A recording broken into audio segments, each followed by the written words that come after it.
News when you want it with Bloomberg News Now. I'm Nathan Hager. And I'm Karen Moskow. Karen, momentum is building in the market for a possible longer ceasefire between the U.S. and Iran. A source tells Bloomberg News both sides are considering a 2-week extension to allow for more talks around contentious issues like reopening the Strait of Hormuz and Iran's nuclear program. White House Press Secretary Caroline Leavitt says the U.S. has not asked for a formal extension yet.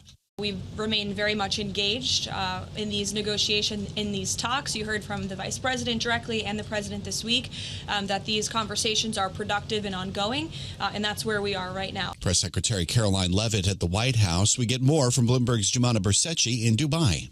No date has been set. There's no official confirmation yet that these talks are happening. And actually, the White House Press Secretary Caroline Leavitt said yesterday that the U.S. had not put in a formal proposal to extend the ceasefire by 2 weeks. But she did say if another round of talks are going to be held, they would likely be held in Islamabad in Pakistan. And Pakistan, for their part, I will say, are working the diplomatic channels aggressively. The Army Chief Saeed Asim Munir is in Tehran for ceasefire talks, meeting with some of the chief negotiators on the Iranian side.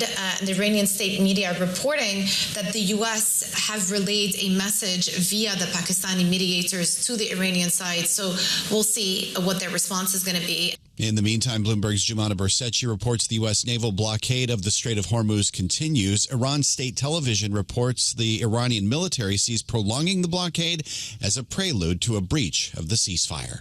Well, Nathan, former Secretary of State John Kerry played a key role in the nuclear deal with Iran that President Trump rejected in his first term. He tells Bloomberg's Francine Lacqua the war could have been avoided if the president had stuck with the deal. What's happened is a war that had been certainly postponed and probably avoided, most likely, was made inevitable almost when the president pulled out, and we are where we are.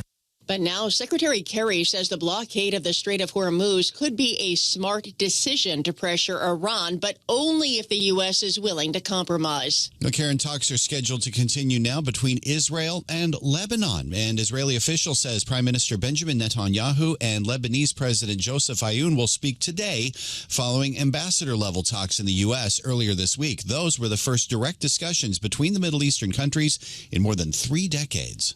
Well, Nathan, a series of suspiciously well-timed trades in the oil futures market during the war has caught the attention of the Commodity Futures Trading Commission. Bloomberg's Amy Morris has more from Washington. Investigators are looking into instances over a period of about 2 weeks where trading volumes surged just before major announcements and policy pivots by President Trump.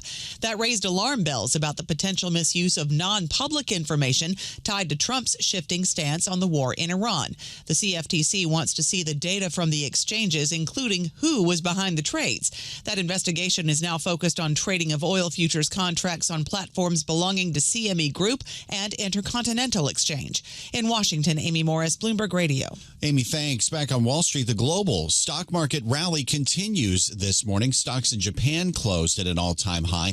The MSCI All-Country Index, which had dropped as much as 9% since the start of the war, has erased those declines. And the S&P 500 closed above the 7,000 level for the first time, while the NASDAQ 100 also ended yesterday's session at an all-time high. Wall Street veteran Ed Yardeni says investors are looking past the war and focusing now on fundamentals.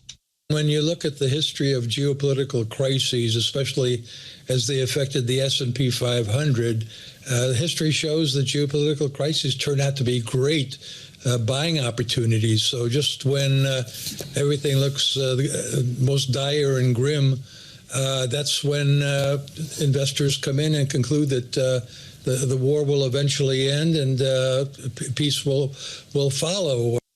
Ed Yardeni with Yardeni Research notes the S&P 500 reached its bottom on March 30th.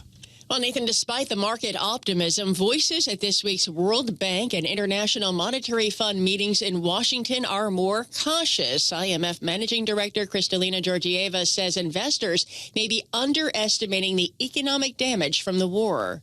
Why are markets so optimistic? I think part of the reason is because there is a high concentration of financial assets in the United States. The U.S. economy is doing well. It is relatively not so impacted because the U.S. is an oil exporter, not importer.